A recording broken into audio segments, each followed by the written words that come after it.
Si Maria Angelica Santos, laging nasa isang tabi at nag-aaral. Masyado siguro tong pressured. Hindi. Baka ma-misinterpret niyo.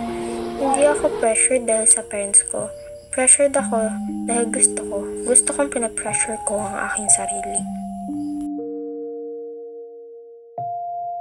Angelica, yung isang sama.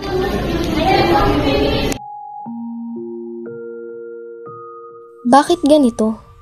Bakit hindi ko na to na perfect? Inaral ko naman to ah. Bakit hindi pa rin tama ang lahat? Angelica, right? Yes, why? Bakit mag-isa ka at parang marami kang iniisip? Nalulungkot lang ako dahil sa kabila ng suporta ng magulang.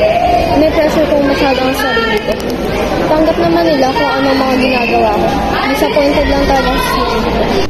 May mga bagay talagang ganyan. Pero huwag kang mag-alala. Enough naman yung efforts na binibigay mo sa mga parents mo, right?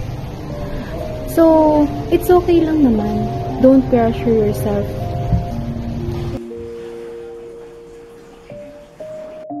Papa, papayag ka ba kung ang kukunin kong course is finance and accounting? Oo naman, suporta kami sa iyo. Thank you pa.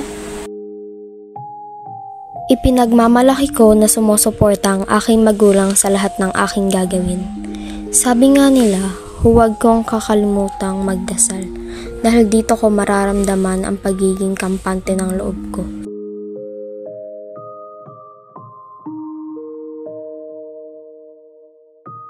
Dahil dito, nakikita ko ang magiging ako sa hinaharap.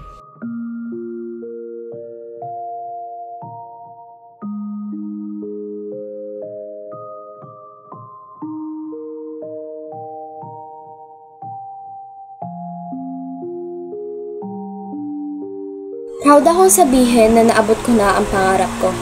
Dahil ito sa aking sarili at syempre sa pamilya ko.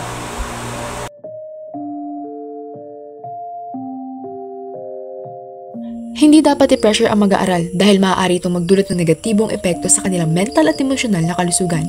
Ang sobrang pressure ay maaaring magresulta sa stress at anxiety na nagpapahirap sa kanilang pagko-concentrate sa pag-aaral. Kapag labis na expectation sa kanila, nawawala ang kanilang motibasyon at interes na posibleng magdulot ng burnout. Mahalaga rin ang pagkakaroon ng balanseng pamumuhay, ngunit ang labis na focus sa akademiko ay maaaring makapigil dito. Dahil sa takot na pagkabiko, maaaring hindi nila tanggapin ang kanilang mga pagkukulang at ito ay nagpapababa ng kanilang self-esteem. Sa halip na sobrang i-pressure, mas makakabuting magbigay ng tamang suporta at inspirasyon upang mapadali ang mas malikhain at positibong pagkatuto.